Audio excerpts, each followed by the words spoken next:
Play गर्छौं हजुरको अनुमतिले। हस् हस्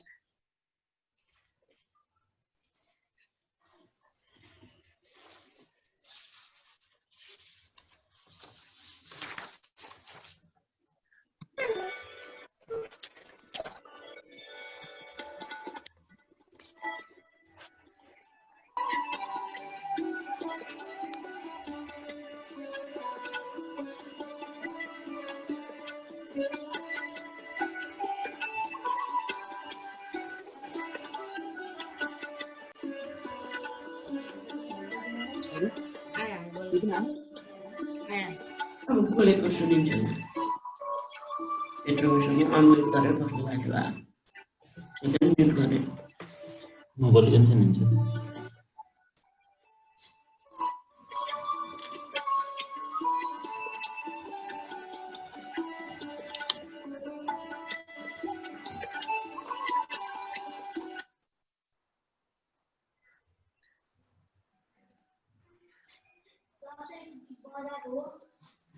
ठीक छ हस्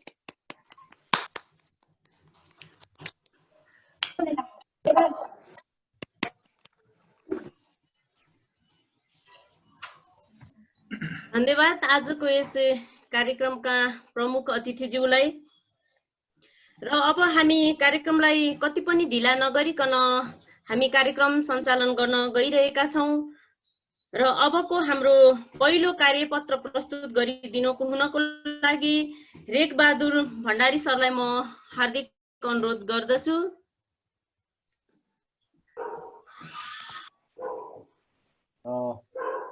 धन्यवाद सञ्चालिका मित्र देविकी आचार्यज्यू। मलाई स्क्रिन शेयर गर्ने पर्मिसन दिनुस् त।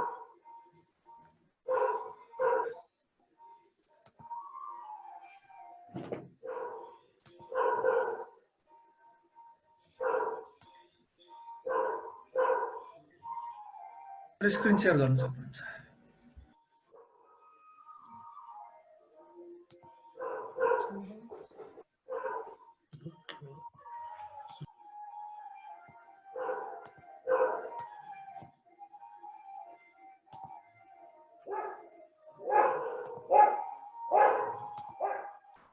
मेरो स्क्रिन देख्नु भएको छ?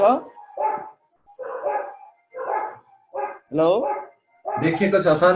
के छ देखिएको छ। यस कार्यक्रमका सभापतिज्यू, क्यान फेडरेसनका अध्यक्षज्यू, यस कार्यक्रमका प्रमुख अतिथि माननीय शिक्षा विज्ञान तथा प्रविधि मन्त्रीज्यू, विशेष अतिथि क्यान फेडरेसन केन्द्रका अध्यक्षज्यू नवराज कुवरज्यू र अन्य विशेष अतिथिज्यूहरू र अतिथिज्यूहरू साथै क्यान फेडरेसनका सम्पूर्ण साथीहरूमा मेरो हार्दिक अभिवादन। मैले उहाँहरूको अनुरोधमा डिजिटल लर्निङ प्लेटफर्ममा हामी के गर्न सक्छौँ त, वास्तवमा अहिले यो इमर्जिङ इस्यु भएको छ, कन्टेम्पोरेरी टेक्नोलोजी हामीले युज गर्नुपर्छ भनेर लागेका छौँ। त्यस अवस्थामा क्यानले हामीले कसरी सहयोग गर्न सकिन्छ अथवा क्यानबाट हामीले रिसोर्स पर्सन रूपमा कसरी चाहिँ विभिन्न राष्ट्रिय अन्तर्राष्ट्रिय प्रदेश र स्थानीय सरकारमा सहयोग गर्छौँ भन्ने कुरामा हामी लागिरहेका छौँ। यस बापत क्यान काभ्रे ब्रान्च र प्याप्सनको सहकार्यमा हुन गइरहेको यस वेबिनारमा मलाई जुन मौका दिनुभयो त्यसको लागि विशेष आभार प्रकट गर्दै मेरो प्रस्तुति राख्न चाहन्छु। म रेख बहादुर भण्डारी, सानोटिमी क्याम्पस संयोजक खुला तथा दूर शिक्षा, त्यस्तै म क्यानको सेक्रेटरी पनि छु। अहिले विभिन्न प्रदेश र स्थानीय तहमा नीतिगत रूपमा सूचना प्रविधिका नीति पनि बनाउनको लागि सहयोग गरिराखेको छु। यति भन्दै मैले आफ्नो प्रस्तुति सुरु गर्न चाहे। Digital learning platform in education हाम्रो क्यानको स्लोगन छ, टुगेदर वी क्यान। हामी यसलाई चाहिँ हामी सबै मिलेर हामी काम गर्न सक्छौँ र हामीले यो जुन पेन्डेमिक छ त्यसमा चाहिँ शिक्षा क्षेत्रमा सूचना प्रविधिको सहयोगबाट केही गर्न सक्छौँ जस्तो लाग्छ। त्यही भएर यो हाम्रो स्लोगन छ क्यानको टुगेदर वी क्यान। यो चाहिँ अहिलेको लागि निकै नै विषयवस्तु मिल्दो स्लोगन जस्तो लाग्छ। र मैले केही फ्याक्ट कुरा भन्नु पर्दाखेरि हाम्रो यो कोरोनाको पेन्डेमिक भन्दा अगाडि विश्वमा 10% मान्छेहरूले घरबाट काम गर्थे, वर्क फ्रम रिमोट हुन्थ्यो। 19% चाहिँ पार्शियल्ली वर्क फ्रम रिमोट हुन्थ्यो, वर्क फ्रम होम। यो भनेको लगभग 30% मान्छे चाहिँ बिफोर पेन्डेमिक हामी यसमा अभ्यस्त थियौँ। तर आफ्टर पेन्डेमिक अहिले जुन ड्युरिङ पेन्डेमिक चाहिँ हामीहरू अहिले विश्वमा 20% मान्छे चाहिँ घरैबाट बसेर काम गर्दछ र 28% मान्छे चाहिँ पार्शियली काम गरिरहेछ। लगभग विश्वको वर्किङ ह्युमन रिसोर्सहरूले चाहिँ जनशक्तिले चाहिँ लगभग 50% जनशक्तिले चाहिँ घरबाटै बसेर पार्शियली काम गरेको रेकर्ड गार्टनर रिपोर्टले दिएको छ। र त्यही अनुसार नेपालमा पनि हाम्रो डिजिटल ट्रान्जेक्सनहरू अथवा डिजिटल एडुकेसनहरूमा धेरै नै इम्प्रुभ भएको छ। धेरै नै हामी त्यसमा चाहिँ अभ्यस्त भएका छौँ। हामी जानी नजानी त्यसमा लागिरहेका छौँ र लाग्नु पनि पर्दछ। त्यस्तै हाम्रो एउटा बिटर सत्य चाहिँ के छ भने, बिटर फ्याक्ट के छ भने, हामी पावर पोइन्ट खोल्छौँ, त्यो पावर पोइन्ट भएका टेक्स्टहरू पढ्छौँ, अनि बिचमा चाहिँ आर यु लिसनिङ मी, मलाई सुन्नु भएको छ भनेर विद्यार्थीलाई सोध्छ, उताबाट ओके आउँछ न ओके आउँछ। अनि त्यस्तै अर्को हुन्छ स्क्रिन सेयरिङ, हाम्रो स्क्रिन सेयर भएको छ कि छैन। अनि बिचमा आउँछ नो इन्टरनेट सर, सरको इन्टरनेट छैन अथवा विद्यार्थीको इन्टरनेट छैन। यस्ता समस्याहरू हुँदा हुँदै पनि हामी अगाडि बढ्नुपर्ने अवस्था छ। यो फ्याक्टलाई चाहिँ कसरी सुधार्ने त भन्नेतिर हामी लाग्नुपर्छ जस्तो लाग्छ। अब मैले हाम्रो भर्चुअल क्लास भनेको के अथवा हाम्रो भर्चुअल क्लास कसरी चलिरहेको छ भन्ने कुरामा चाहिँ अलिकति छलफल गर्छु।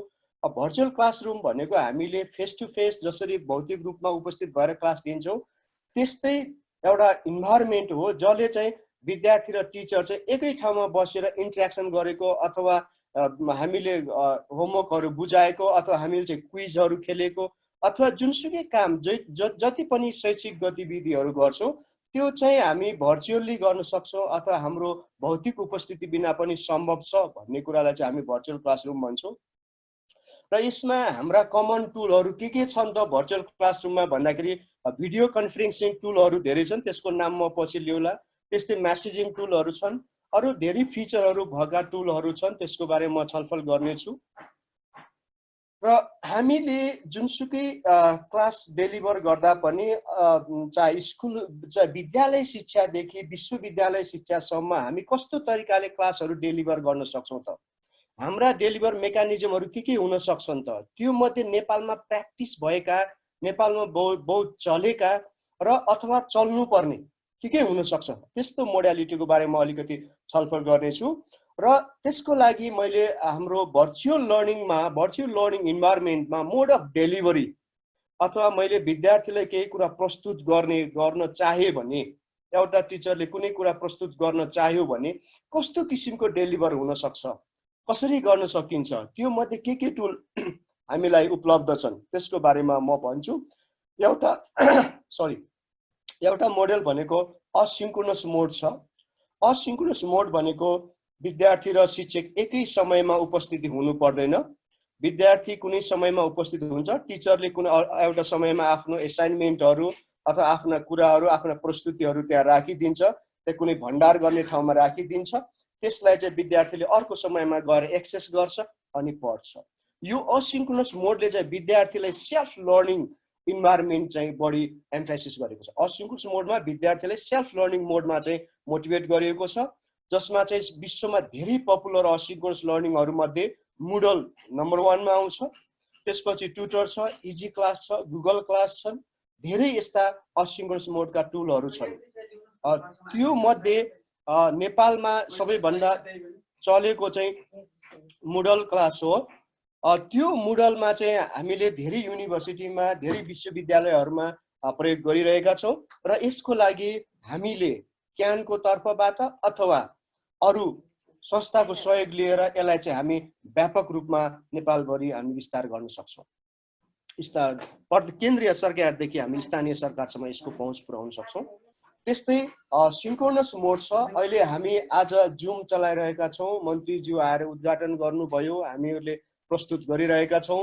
त्यो भनेको सिन्क्रोनस मोड हो। यो मोडमा चाहिँ यसमा चाहिँ विद्यार्थी र शिक्षक चाहिँ एकै समयमा क्लासमा बसेर पढाएको जस्तै एउटा इन्भाइरोमेन्ट दिने टुल हो, जसमा धेरै टुलहरू छन्।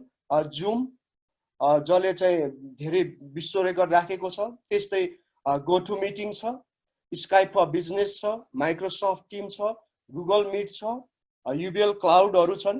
यस्ता धेरै टुलहरू व्यापक रूपमा प्रयोग गरिएको छ। यसको बारेमा हाम्रो प्रशान्त देवाजीले पनि केही कुराहरू गर्नुहुनेछ, यो टेक्निकलको कुरामा कसरी के विचार छ भन्ने कुरा।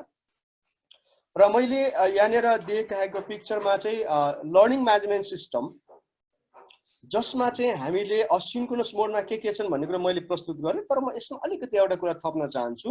त्यसमा चाहिँ गुगल क्लासरुम, इजी क्लास, मुडलहरू हामी युज गर्छौँ, जसमा चाहिँ शिक्षकले आफ्ना विषयवस्तुहरू कुनै समयमा कुनै स्टोरेज ठाउँमा राखिदिनुहुन्छ, कुनै भण्डार गरिने सक्ने ठाउँमा राखिदिनुहुन्छ, त्यसलाई चाहिँ विद्यार्थीले पछि एक्सेस गर्न सक्नुहुन्छ। यसको मतलब यो असिन्क्रोनस मोडमा चाहिँ हामीले विद्यार्थीलाई सेल्फ लर्निङ होइन, आफै बसेर आफै कसरी पढ्ने, विद्यार्थी क्रिएटिभ कसरी हुनसक्छ भन्ने राम्रो प्लेटफर्म हो यो। र मैले भन्नु पर्दाखेरि के छ भनेपछि लर्निङ म्यानेजमेन्ट सिस्टम, त्यसलाई छोटकरीमा एलएमएस भनिन्छ। यो भनेको के हो भने एउटा प्लेटफर्म हो जसले टिचर्सलाई अटोनोमी दिन्छ, विद्यार्थीलाई अटोनोमी दिन्छ। त्यसलाई हामी ओभरअलमा एकाडेमिक अटोनोमी भन्छौँ। त्यस्तै फाइनेन्सियल अटोनोमी हुन्छ र एडमिनिस्ट्रेटिभ अटोनोमी हुन्छ। यसमा हामी के गर्न सक्छौँ भने विद्यालयमा हुने कार्यहरू, पठन पाठन बाहेक प्रशासनिक कार्यहरू, विद्यार्थीको प्रोग्रेस रिपोर्ट ट्र्याक गर्ने, एडमिनिस्ट्रेसनले विद्यार्थीको प्रोग्रेस रिपोर्ट ट्र्याक गर्नेदेखि लिएर फाइनेन्सियल कुराहरू, फी म्यानेजका कुराहरू समेत एड्रेस गर्न सकिन्छ। मैले पुनः दोहोऱ्याएँ, लर्निङ म्यानेजमेन्ट सिस्टम एउटा यस्तो टुल हो जसले चाहिँ 3टा अटोनोमी दिन्छ। त्यसलाई हामी भन्छौँ academic autonomy, administrative autonomy, financial autonomy. Academic अटोनोमीमा हामी के गर्न सक्छौँ भने जति पनि शैक्षिक गतिविधिहरू हामी सञ्चालन गर्छौँ वैध रूपमा कुनै विद्यालय अथवा विश्वविद्यालयमा उपस्थित भएर, त्यो पठन पाठन कुराहरू जति पनि गर्न सक्छौँ, अनुसन्धानका क्रियाकलापहरू जति पनि गर्न सक्छौँ, त्यो एभाइलेबल छ। त्यसलाई हामी एकाडेमिक अटोनोमी भन्छौँ। त्यस्तै विद्यार्थीले पढाइसकेपछि के बुझ्यो त, त्यसको प्रगति रिपोर्ट, प्रगति विवरण के कस्ता छन् भनेर एडमिनिस्ट्रेसनले म्यानेज गर्न सक्छ, त्यो पनि सम्भव छ। त्यस्तै हामीले डेफिनेटली अर्को कुरा भनेको यो शैक्षिक गतिविधिमा लाग्ने भनेको फाइनेन्सियल रिसोर्स हो, त्यो कुरा पनि हामी टेक्निकल्ली म्यानेज गर्न सक्छौँ। त्यसैले कुनै पनि एलएमएसमा यो 3टा कुरा फिचरहरू चाहिँ एप्लाई भएको हुनुपर्छ। यदि छैन भने त्यो चाहिँ कम्प्लिट एलएमएस हुन सक्दैन। मैले यति भन्दै यो असिन्क्रोनस मोडको कुराहरू यहाँनिरै राखेँ। त्यस्तै हामीलाई सिन्क्रोनस मोडमा विद्यालयहरूमा जसरी चाहिँ शिक्षक र विद्यार्थी उपस्थित भौतिक रूपमा उपस्थित भएर हामी क्लास सञ्चालन गर्छौँ र शैक्षिक गतिविधिहरू गर्छौँ, त्यसका लागि अहिले पपुलर टुल भनेको Zoom, Microsoft Team, Google Meet, युबिएल क्लाउडहरू छ। यसमा हामीले नेपालको कन्टेक्स्टमा धेरै टुलहरू धेरै प्रकारले धेरै इन्स्टिट्युसनले युज गरेका छन्। कुनै प्रोप्राइटरी छ, कुनै चाहिँ ओपन सोर्स छ। र नेपाल जस्तो कन्टेक्स्टमा हामीले ओपन सोर्सलाई नै बढी युज गर्नुपर्छ जस्तो लाग्छ मलाई। र त्यस्तै अरू सिन्क्रोनस टुलमा गो टु मिटिङ, युबिएल क्लाउड छ कोरियाको, यसमा पनि हामी युज गर्न सक्छौँ। र यसको लागि युबिएल क्लाउडमा चाहिँ हजुरहरूलाई कुनै सहयोग चाहियो भने मैले व्यक्तिगत रूपमा, संस्थागत रूपमा हजुरलाई यसको टुलहरू हामी फ्रीमा दिन सक्छौँ। अहिले पेन्डेमिकको सिचुएसनमा हामी यसलाई फ्रीमा दिन सक्छौँ। र अब मैले यहाँनिर हामीलाई चाहिने डिजिटल लर्निङमा अथवा डिजिटल एजुकेसनमा, भर्चुअल एजुकेसनमा हामीलाई चाहिने डिजिटल रिसोर्स के हुन् र कसरी बनाउन सकिन्छ, के कस्ता रिसोर्स बनेका छन् भन्ने कुराको लिस्टहरू प्रस्तुत गर्नेछु। डिजिटल लर्निङ, भर्चुअल लर्निङको लागि हामीलाई चाहिने भनेको ई-बुक हो। हामी कहाँ ट्रेडिसनल बुकहरू प्रशस्त छन्, हामी कहाँ भनौँ प्रिन्ट गरेका प्रिन्टेड बुकहरू सिडिसीले निकाल्छ, विभिन्न पब्लिकेसन हाउसले निकाल्नु भएको छ, त्यो धेरै छ। त्यो बाहेक त्यसलाई चाहिँ हामी कसरी डिजिटाइज गर्ने भन्ने कुराहरूमा सबभन्दा मेजर च्यालेन्ज त्यहाँनिर हो। हामी कसरी हामी कहाँ उपलब्ध भएका विषय वस्तुहरूलाई डिजिटल प्लेटफर्ममा लान सक्छौँ। एउटा टिचरले मैले 2 घण्टाको ट्रेनिङ दिएर अथवा 4 घण्टाको ट्रेनिङ दिएर आफै कसरी इबुक बनाउन सक्छ त्यतातिर फोकस गर्नुपर्छ जस्तो लाग्छ। र त्यस्ता टुलहरू छन् जसले तपाईलाई 2-4 घण्टाको ट्रेनिङमा राम्रोसँग दिइयो भने तपाईले आफै विद्यार्थीलाई डेलिभर गर्ने इबुक बनाउन सक्नुहुन्छ। त्यस्तै अडियो एन्ड भिडियो रेकर्ड गर्ने टुलहरू छन्। फिल्मोरा देखि लिएर अरु आडासिटी देखि लिएर धेरै कुराहरू, पोडकास्ट देखि लिएर धेरै टुलहरू छन् जसले चाहिँ टिचरलाई डिजिटली इम्पावर गर्ने टुलहरू छन् र त्यो बनाउनु पर्छ। यदि बनाउन सकिएन भने हाम्रो डिजिटल लर्निङ प्लेटफर्म त्यति हामीले सोचे जस्तो स्तरीय रूपमा जाँदैन। त्यस्तै विभिन्न यो वेबसाइटहरू छन् जस्तो खान एकाडेमी देखि लिएर MIT का ओपन सोर्सहरू छन्, त्यसलाई हामी युज गर्न सक्छौँ। विभिन्न ओपन सोर्स लर्निङ म्यानेजमेन्टहरू छन् जस्तै मुडल, UBL क्लाउडहरू र विभिन्न फाइलहरू हामी बनाएर सेयर गर्न सक्छौँ। यसको बारेमा हामी सोचेका छौँ कि छैनौँ। अर्को कुरा यहाँनिर डिजिटल रिसोर्सको कुरा गरिराख्दाखेरि हामीले इग्नोर गरेको कुरा कहाँनिर छ भने हामीले जहिले are we thinking about inclusive education, हामीले जति पनि रिसोर्स बनाएका छौँ सबैलाई लाग्छ विश्वमा सबै सक्षम छन्, सबल व्यक्तिहरू छन्। डिसेबल व्यक्तिको बारेमा हामीले सोचेकै छैनौँ। डिसेबलको लागि अथवा इन्क्लुसिभ एडुकेसनको लागि हामी कसरी जाने, डिजिटल्ली इन्क्लुसिभ एडुकेसन कसरी हुन सक्छ, जुन चाहिँ केही रूपमा केही अपाङ्गता भएकाहरूलाई कसरी सहयोग गर्न सक्छौँ, त्यसको बारेमा पनि हामीले डिजिटल रिसोर्सहरू बनाउनु पर्छ र हामी त्यसमा लाग्नुपर्छ। त्यस्तै हामीले विद्यार्थीलाई वास्तवमा मैले अहिले डेलिभर गरिरहेको छु, हजुरहरू सुनिराख्नु भएको छ, यो साह्रै मोनोटोनस प्रविधि हो, मोनोटोनस विधि हो।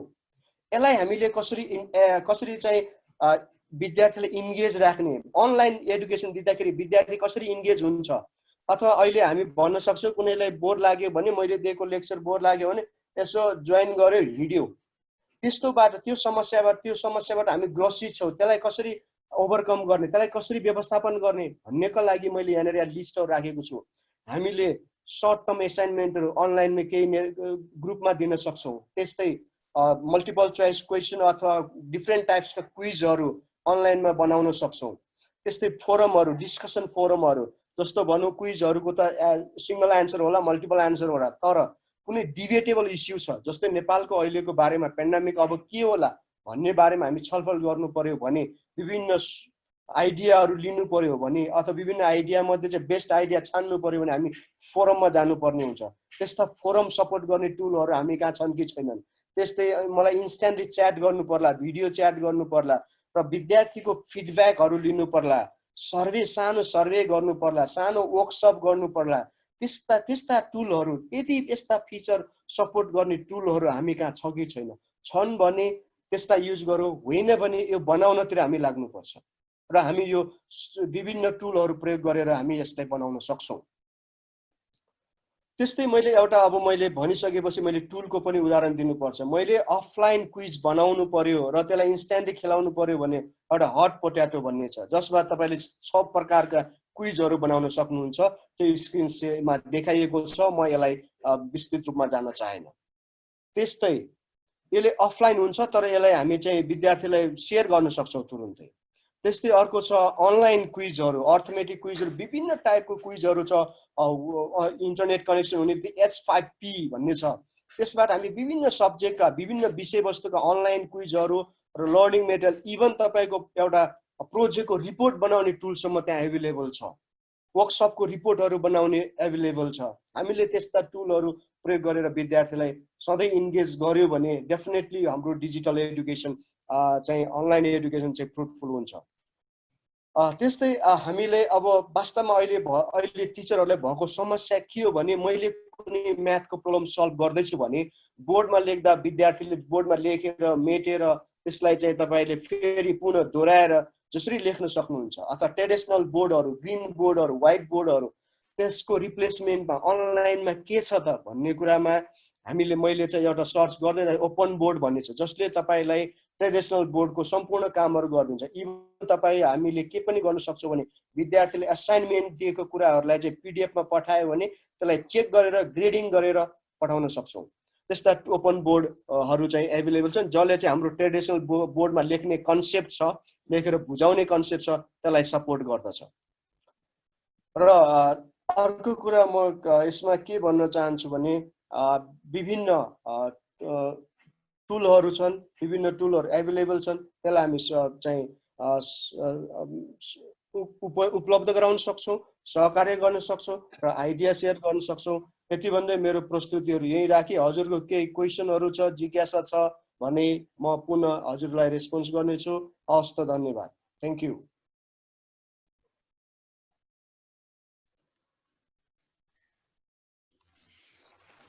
धन्यवाद रेक सर, उहाँले आफ्नो निकै राम्रो प्रस्तुत गर्नुभएको छ र केही प्रश्नहरू छ भने हामी पछि फेरि छलफल गर्ने नै छौँ भन्दै उहाँलाई म पुनः धन्यवाद दिन चाहन्छु। अब हामी आजको यस कार्यक्रममा मन्त्रीज्यूको टाइम चाहिँ अलिकति एकदम छोटो छ भन्नुभएको थियो र आज कार्यक्रम त धेरै राम्रो कार्यक्रमहरू थियो। हामीले जुन यो आइसिटी सम्बन्धी एजुकेसनलाई कसरी लान सकिन्छ भन्ने अर्को कार्यपत्र पनि प्रस्तुति थियो, एक्सपिरियन्स सेयरहरू पनि थियो। तर मन्त्रीज्यूको कार्य व्यस्तताका बावजुद हामी कार्यक्रमलाई अलिकति चेन्ज गरेका छौँ र उहाँलाई हामी आजको यस कार्यक्रममा आफ्नो प्रमुख अतिथिको मन्तव्य राखिदिनु हुनको लागि म आजको यस कार्यक्रमका प्रमुख अतिथि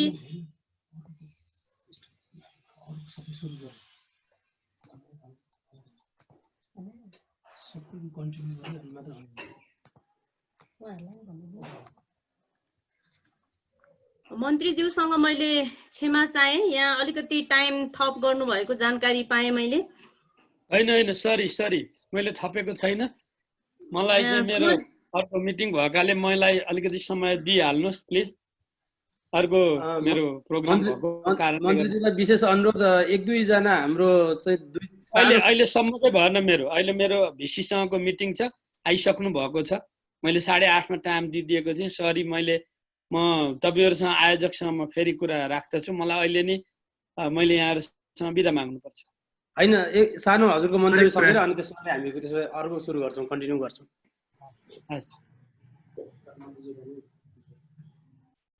हुन्छ, धन्यवाद।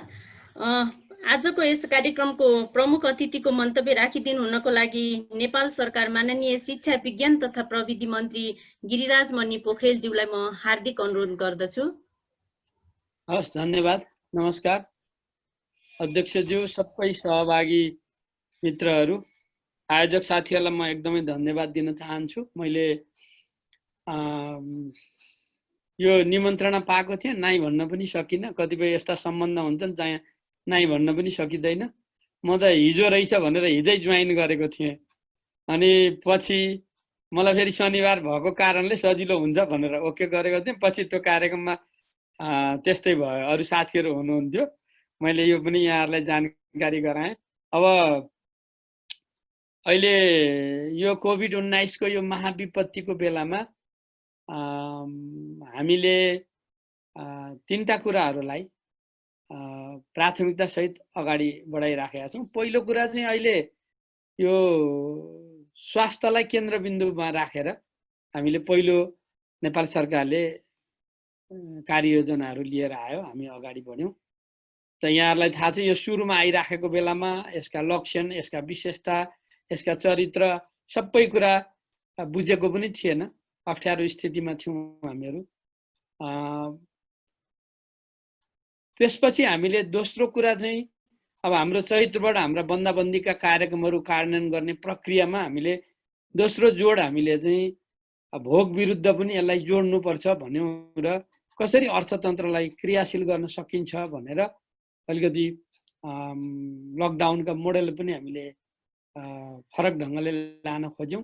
वास्तवमा चाहिँ रोग र भोग दुइटैलाई केन्द्रबिन्दुमा राखेर हामी अगाडि बढेका थियौँ र यही बिचमा हामीले सङ्कटको बेला पनि शिक्षात्मक अधिकारलाई चाहिँ हामीले कुनै पनि हालतमा अगाडि बढाउनु पर्दछ।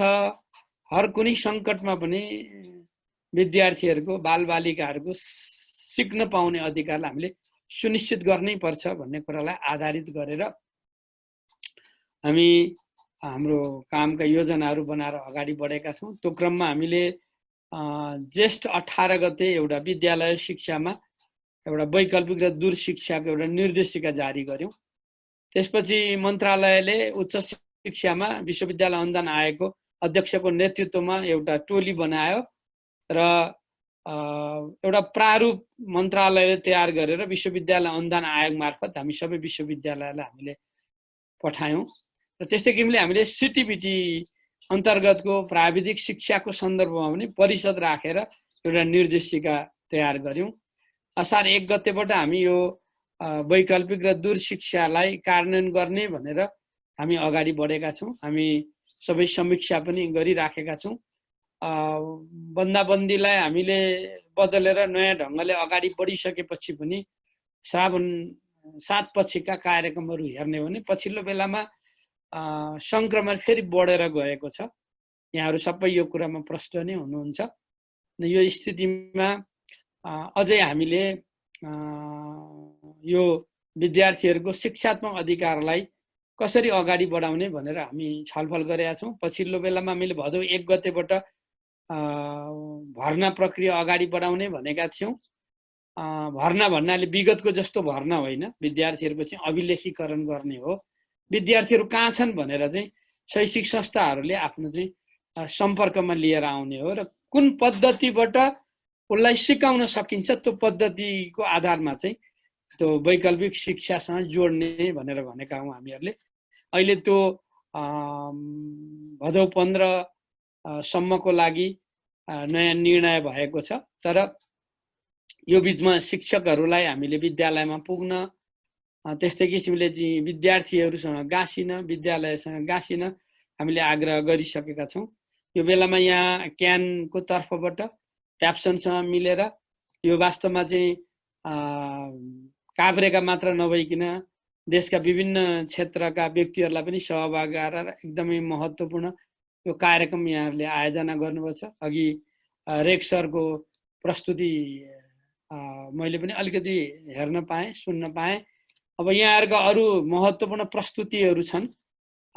यो मैले अहिले यहाँहरूलाई भन्नुपर्ने कुरा के छ भने मैले पछिल्लो बेला विद्यालय शिक्षामा पाठ्यक्रम विकास परिषदको बैठक राखेर अब हामी पुरानो जुन हाम्रो 1024 घण्टा पढाउनु पर्ने जुन खालको चाहिँ हाम्रो अवस्था छ, करिब हाम्रा चाहिँ वैशाखबाट हिसाब गर्दाखेरि हाम्रा करिब 4 महिना जति हामीलाई सकिन लागेका छन्। अब हामी पुरानो ढङ्गले जान सक्दैनौँ भनेर परिषदलाई अब नयाँ योजनाहरू बनाउनु पर्यो र चाहिँ सकेसम्म यो वर्षको शैक्षिक सत्र चाहिँ बिग्रिन नदिने गरेर हामीले चाहिँ नयाँ तयारी गर्नु पर्यो।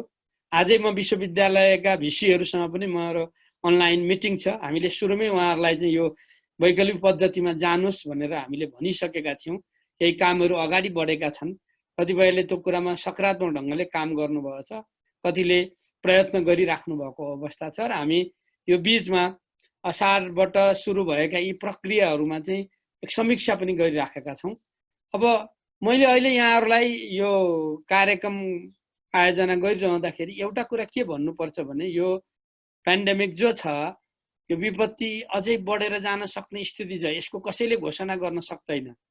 त्यो बेलामा एक अवधि चाहिँ हामीले यो वैकल्पिक पद्धतिकै वरिपरि हाम्रो शिक्षालाई अगाडि बढाउनु पर्ने हुन सक्दछ। हुन त म यो फेस टु फेस पद्धतिको अथवा प्रत्यक्ष साक्षरकार पद्धतिको शिक्षामा विकल्प देख्दिनँ, तर यसलाई प्रविधि मैत्री बनाएर यसलाई लिएर जाँदा भोलि हाम्रो यो फेस टु फेस पद्धतिलाई पनि यसले पूरकको काम गर्दछ। अहिले केही समय चाहिँ यो विपदको बेलामा चाहिँ यही मूल बन्न सक्दछ। त्यसकारणले यसमा हामीले सामान्यतः चाडा पद्धतिको आधारमा पाठ्य पुस्तक दिने, सेल्फ लर्निङ म्याटेरियलहरू दिने, त्यसको लागि विभिन्न पोर्टलहरू निर्माण गरेर तयार भइराखेको छ। हामीले चाहिँ रेडियो र एफएमहरूबाट पनि हामीले यो कामलाई अगाडि बढाइराखेका छौँ। टेलिभिजन र केबलहरूबाट पनि गइराखेका छौँ र अनलाइनबाट पनि गइराखेका छौँ। यहाँ अघि रेक सरको प्रस्तुतिमा कतिपय विषयहरू आएका छन्। हामीले वास्तवमा यो कोणबाट चाहिँ यतिखेर अनलाइन इन्टरनेटको सुविधा नभएको ठाउँमा सजिलो छैन र विद्यार्थीहरूको कोणबाट हेर्दाखेरि हामीले चाहिँ यी सबै पद्धतिलाई पक्रिनुपर्छ। त्यतिले मात्रै पुग्दैन। अघि चाहिँ यो वास्तवमा चाहिँ फरक क्षमता भएका बालबालिकाहरूको लागि हामी कसरी चाहिँ उनीहरूलाई पनि यहाँ जोड्न सक्दछौँ भन्ने एउटा चुनौती हाम्रो अगाडिपट्टि छ। त्यसकारणले यो सन्दर्भमा पनि यहाँहरू सबैको ध्यान जानेछ, विषय उठान भएको छ। तपाईँहरूको यो छलफलबाट आएका कुराहरू मन्त्रालयलाई पनि पठाइदिनुहोस्, मलाई पनि पठाइदिनुहोस्। यी विकल्पबाट यहाँ यो ढङ्गले प्रयोगहरू भएका छन्। हामी हाम्रा सबै निर्देशिकाहरूमा प्रारूपमा हामीले यी विषयलाई अगाडि बढाउनलाई प्रयत्न गरेका छौँ र यो एकदमै अप्ठ्यारो बेला हो। यो बेलामा एकातिर हामीले चाहिँ शिक्षकहरूलाई यो प्रविधि मैत्री बनाउनुपर्छ, उहाँहरूलाई सक्षम बनाउनुपर्छ, पहिलो हाम्रो काम यो हो। दोस्रो कुरा हामीले विद्यार्थीहरूलाई कसरी यहाँ जोड्ने हो त भन्ने कोणबाट ध्यान दिनुपर्दछ। र तेस्रो कुरा चाहिँ अहिले अभिभावकलाई पनि हामीले यो प्रक्रियासँग जोड्नुपर्छ। घरलाई शिक्षालय नबनाइकन हुँदैन। यो कोभिडले के गरिदियो भन्दाखेरि कक्षा कोठाको पठन पाठनको जो हाम्रो चाहिँ परम्परागत जो पद्धति छ त्यसलाई चाहिँ चुनौती खडा गरिदियो र अब स्वयं सिक्ने प्रक्रियामा जाऊ, घरलाई शिक्षालय बनाऊ, घरलाई अध्ययन केन्द्रहरू बनाऊ, एउटा मिलेर नयाँ ढङ्गले काम गर भन्नेतिर गयो। हिजो पाठ्य पुस्तक र शिक्षकहरू ज्ञानका केन्द्र थिए, अहिले यी अघि चर्चा भएका यी महत्त्वपूर्ण पद्धतिहरू पनि हाम्रा चाहिँ ज्ञान प्राप्त गर्नको लागि यिनीहरू चाहिँ महत्त्वपूर्ण साधनहरू भए। त्यसकारणले कोभिडले हामीलाई दिएको एउटा महत्त्वपूर्ण यो चाहिँ स्वयं सिक्ने प्रक्रियामा नगइकन हुँदैन है भनेर हामीले सबैलाई बुझाउनुपर्छ। त्यसकारणले यतिखेर एउटा अभियानको आवश्यकता छ। वास्तवमा चाहिँ विभिन्न खालका सङ्घ सङ्गठनले, समाजहरूले यो अभियानको नेतृत्व गरिराख्नु भएको छ। यहाँहरूले पनि यो महत्त्वपूर्ण कार्यक्रमहरू आयोजना गर्नुभयो। अभिभावकलाई पनि यो कुरामा जोडौँ, सिक्न सक्ने, बुझ्न सक्ने अभिभावकलाई पनि जोड्यो भनेदेखि यसले निश्चित रूपमा एउटा चाहिँ महत्त्वपूर्ण चाहिँ योगदान गर्नेछ। हामी यो सङ्कटको बेला पनि नेपालको शिक्षात्मक अधिकारलाई चाहिँ विभिन्न विकल्पहरू प्रयोग गरेर विद्यार्थीहरूको क्षतिलाई कम गर्ने र उनीहरूको चाहिँ शैक्षिक सत्रसँग अहिले सिकेको कुरालाई जोड्ने यो दिशामा हामी छौँ। मैले चाँडै नै अहिलेको बदलिएको परिस्थितिलाई केन्द्रित गरेर केही नयाँ कुराहरू यो ल्याउनै पर्ने कुराहरू छ र सम्भवतः केही अवधि हामीले चाहिँ यो बीचमा हामीले विभिन्न ढङ्गले जो सिकेको कुरा छ यसलाई पनि मूल्याङ्कन गर्ने दिशातर्फ लैजाने हामी तयारी गरिराखेका छौँ। अहिले प्रक्रिया सुरु भएको छ, यो बाध्यात्मक भएको छैन, तर क्रमशः हामीले यसलाई चाहिँ सबैलाई यो दिशामा लैजानको लागि आग्रह पनि गर्नुपर्नेछ।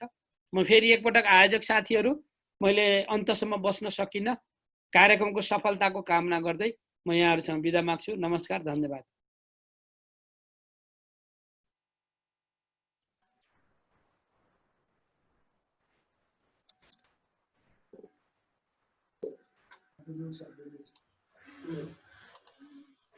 हस्, नमस्कार है, मैले बिदा मागेँ। मान्य मन्त्रीज्यू, हजुर, कक्षा 12 को के हुन्छ? अलिकति कक्षा 12 को सन्दर्भमा अलिकति के कसरी चर्चा चलिरहेछ मान्य मन्त्रीज्यू? मैले 12 को परीक्षा गर्ने दिशामै हाम्रो अहिलेसम्म सबै तयारीहरू छ। 10 को तपाईँले थाहा पाइहाल्नुभयो, चाँडै रिजल्ट स्कुलहरूमा जाँदैछ। 11 को विद्यालयलाई दियौँ, विद्यालयले आफ्नो अनुकूलताको बेलामा गर्ने कुराहरू हुन्छ। विद्यालय शिक्षाको अन्तिम 12 भएको कारणले गर्दाखेरि अहिलेसम्म हाम्रो चाहिँ 12 को परीक्षा अनुकूल बनाएर गराउनेमै हामी तयारीमा छौँ। पाठ्यक्रम परिषदमा हामीले केही छलफलहरू पनि गरेका छौँ। यी विषयहरूमा हामी तपाईँहरूलाई चाँडै सार्वजनिक गर्दछौँ। हस्, नमस्कार।